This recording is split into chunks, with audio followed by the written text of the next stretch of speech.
Bismillahirrahmanirrahim. Assalamualaikum warahmatullahi wabarakatuh. Alhamdulillahirabbil alamin. Assalatu wassalamu ala asrafil anbiya'i wal mursalin wa ala alihi wa sahbihi ajma'in. Allahumma shalli ummata Muhammadin sallallahu alaihi wasallam. Farij an ummati Muhammadin sallallahu alaihi wasallam. Wansur wahfaz wa ayyid nahdatal watani fil alamin bihaqqi Muhammadin sallallahu alaihi wasallam.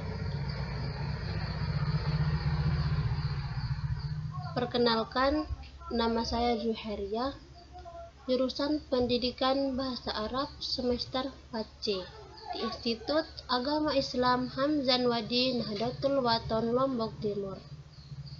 Di sini saya akan mempresentasikan tugas saya tentang metodologi penelitian ilmiah, yang dimana dosen pembimbingnya yaitu Zainul Arifin MPD. Di sini kita akan ketahui apa itu penelitian ilmiah. Jadi penelitian sama penelitian ilmiah itu beda ya. Di sini kita akan jelaskan tentang penelitian. Penelitian merupakan suatu proses kegiatan pengumpulan data. Jadi penelitian itu suatu proses kegiatan pengumpulan data, pengolahan data, sampai dengan penarikan suatu kesimpulan secara sistematis, logis, dan objektif dari suatu fenomena yang diamati. Sedangkan penelitian ilmiah, apa itu penelitian ilmiah? Penelitian ilmiah merupakan suatu penelitian yang dilakukan berdasarkan kaidah-kaidah ilmu pengetahuan dalam memperoleh suatu informasi untuk kegunaan dan tujuan tertentu. Jadi itu bedanya penelitian sama penelitian ilmiah. Penelitian itu tadi pengumpulan data, pengolahan data sampai dengan penarikan suatu kesimpulan, baik itu secara sistematis, secara logis maupun secara objektif dari fenomena yang telah kita amati.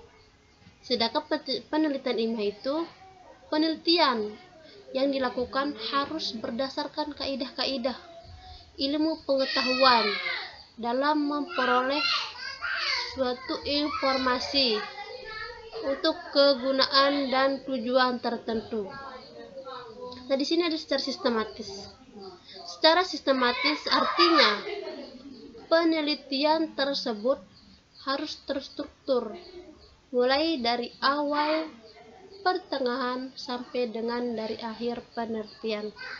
Jadi penelitian ilmiah itu harus secara sistematis, harus terstruktur, baik itu harus dari awal, pertengahan, sampai dengan dari akhir.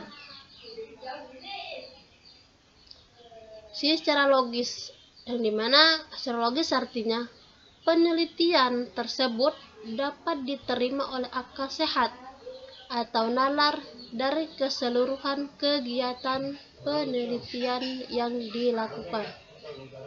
Jadi penelitian ilmiah itu harus secara logis, harus bisa diterima oleh akal sehat atau nalar dari keseluruhan kegiatan penelitian yang telah dilakukan. Di sini ada secara objektif.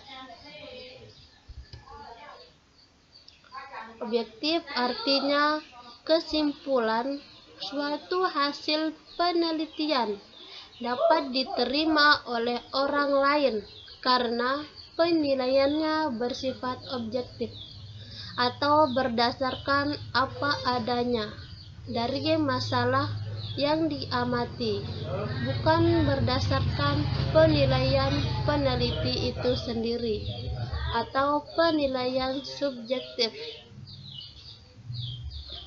Jadi di sini penelitian ilmiah itu secara objektif. yaitu kesimpulan dari suatu hasil penelitian. Kesimpulan dari suatu hasil penelitian yang bisa diterima oleh orang lain, karena penilaiannya itu akan bersifat objektif.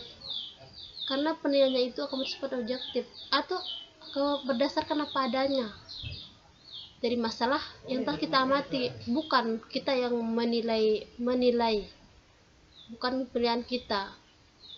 Atau bisa disebut penilaian kita itu bisa disebut dengan penilaian subjektif.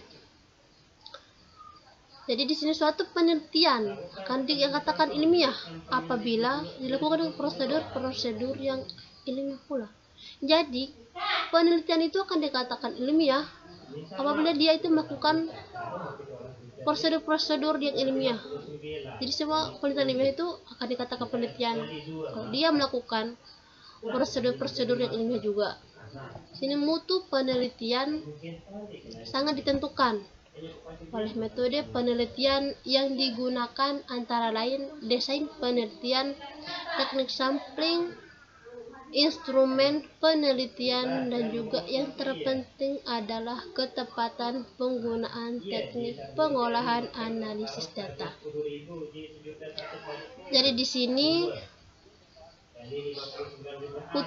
mutu penelitian itu sangat ditentukan oleh bagaimana cara kita itu meneliti, dan metode penelitian yang digunakan di sini itu metode yang digunakan di sini itu antara lain desain penelitian, dan teknik sampling, dan instrumen penelitian, dan yang paling terpenting adalah ketepatan penggunaan teknik pengolahan analisis data. Dengan ketepatan penggunaan metode penelitian, maka hasil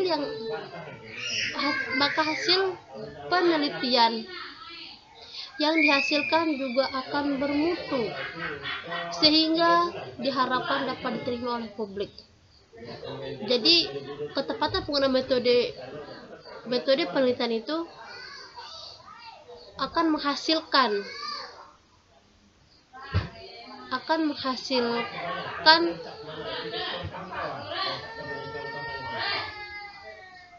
penelitian yang bermutu, akan menghasilkan suatu penelitian yang bermutu, sehingga yang diharapkan dapat diterima oleh publik, dapat diterima oleh semua orang. Di sini menurut Kerlinger pada tahun 1886, penelitian ilmiah merupakan suatu investigasi yang sistematis, terkontrol, empiris, dan kritis dari suatu proposisi hipotesis mengenai hubungan tertentu antar fenomena. Jadi di sini menurut Kerlinger pada tahun 1986, penelitian ilmiah itu merupakan satu investigasi yang sistematis, terkontrol, empiris, dan kritis dari suatu proposisi hipotesis mengenai hubungan tertentu antar fenomena. Penelitian ilmiah memang sangat dibutuhkan, baik hanya untuk mengetahui dan memahami suatu masalah, atau bahkan hasil penelitian dapat digunakan untuk pemecahan masalah, terutama pada masalah sosial, baik itu pendidikan maupun kesehatan. Jadi penelitian ilmiah itu sangat dibutuhkan, baik itu hanya untuk mengetahui dan memahami suatu masalah, atau bahkan hasil penelitian itu akan digunakan untuk memecahkan suatu masalah, baik itu masalah sosial maupun masalah kesehatan. Jadi penelitian ilmiah itu sangat dibutuhkan untuk memecahkan suatu masalah yang berupa masalah sosial, pendidikan maupun masalah kesehatan. Penelitian ilmiah juga berupa penelitian dasar yang merupakan suatu penelitian yang dilakukan untuk mengetahui dan memahami suatu masalah atau fenomena.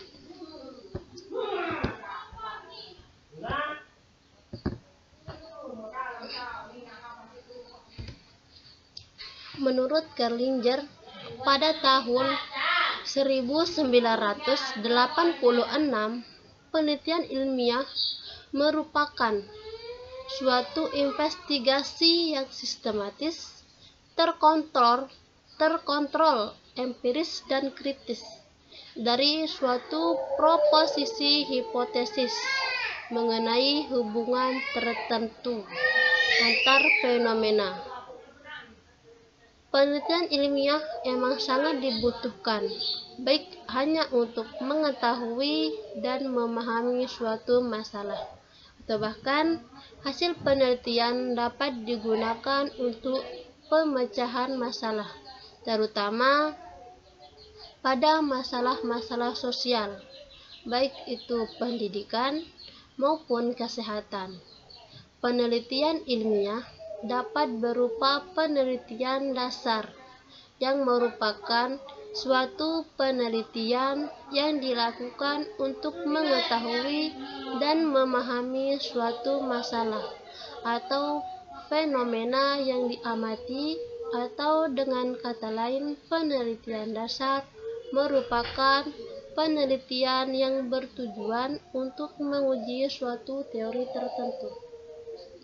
Jadi di sini menurut Kerlinger pada tahun 1986, penelitian ilmiah merupakan suatu investigasi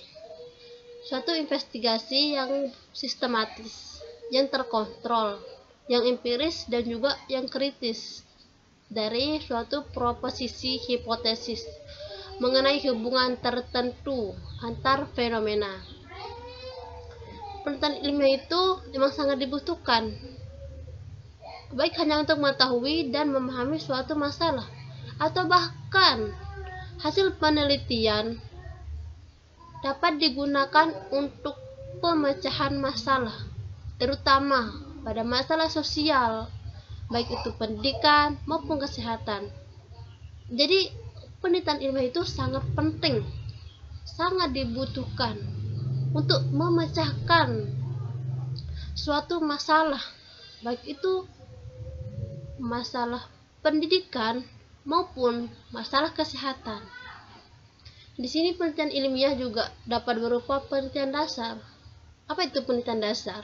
Di sini penelitian dasar merupakan suatu penelitian yang dilakukan untuk mengetahui dan memahami suatu masalah atau fenomena yang diamati, atau dengan kata lain, penelitian dasar merupakan penelitian yang bertujuan untuk menguji suatu teori. Jadi di sini penelitian dasar itu adalah suatu penelitian untuk bertujuan untuk menguji suatu teori tertentu atau suatu teori yang akan kita uji. Selanjutnya di sini contohnya. Di sini kita lihat contohnya. Di sini contohnya itu seorang peneliti ingin menguji atau membuktikan kebenaran suatu teori yang mengatakan bahwa kepuasan pelanggan sangat dipengaruhi oleh kualitas pelayanan lembaga atau organisasi tertentu. Di sini contohnya adalah peneliti itu akan menguji atau membuktikan kebenaran suatu teori yang mengatakan bahwa kepuasan pelanggan sangat dipengaruhi oleh kualitas pelayanan lembaga atau organisasi tertentu. Jadi peneliti itu melakukan penelitian mengenai hal apa saja yang berkaitan dengan kualitas pelayanannya. Jadi kita itu harus melakukan, atau seorang peneliti akan melakukan mengenai hal-hal apa saja yang akan berkaitan dengan kualitas pelayanan. Nah, selain itu juga terdapat bahwa penelitian terapan. Apa itu penelitian terapan?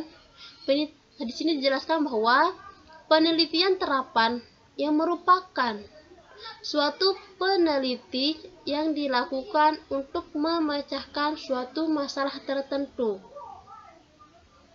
Jadi penelitian terapan itu adalah suatu penelitian yang dilakukan untuk memecahkan suatu masalah tertentu. Hasil penelitian terapan diharapkan mampu menjadi solusi dalam pemecahan suatu masalah, sehingga dengan adanya penelitian terapan diharapkan mampu menjadi solusi dalam pemecahan suatu masalah. Sehingga dengan adanya penelitian terapan diharapkan mampu menemukan faktor penyebab dari suatu masalah sampai dengan memecahkan masalah. Jadi dengan adanya penelitian terapan tersebut harus mampu memecahkan suatu masalah atau masalah yang ingin kita pecahkan. Jadi penelitian terapan itu harus mampu memecahkan suatu masalah tersebut atau mampu menemukan faktor penyebab dari suatu masalah sehingga kita itu bisa sehingga kita bisa memecahkan suatu masalah tersebut. Di sini juga contohnya penelitian tentang penerapan kebijakan penggunaan APD. Contohnya itu penelitian tentang penerapan kebijakan penggunaan APD, alat pelindung diri, dalam mencegah terjadinya kecelakaan kerja. Oleh karena itu, dengan adanya penelitian tentang pentingnya APD dapat meminimalisir atau mencegah terjadinya kecelakaan kerja di tempat kerja. Jadi di sini contohnya itu juga ada penelitian tentang penerapan kebijakan. Di sini itu contohnya tentang penelitian tentang kebijakan penerapan penggunaan APD. Apa tadi itu APD? Alat pelindung diri dalam mencegah terjadinya kecelakaan kerja. Jadi APD itu alat pelindung diri sehingga bisa mencegah terjadi kecelakaan pada saat kita sedang bekerja. Oleh karena itu, dengan adanya penelitian tentang pentingnya alat pelindung diri dapat meminimalisir atau dapat mencegah terjadinya kecelakaan kerja di tempat kita kerja. Itulah pentingnya penelitian, pentingnya APD itu. Mungkin hanya ini yang dapat saya sampaikan. Semoga bermanfaat bagi kita semua. Sekian, terima kasih. Assalamualaikum warahmatullahi wabarakatuh.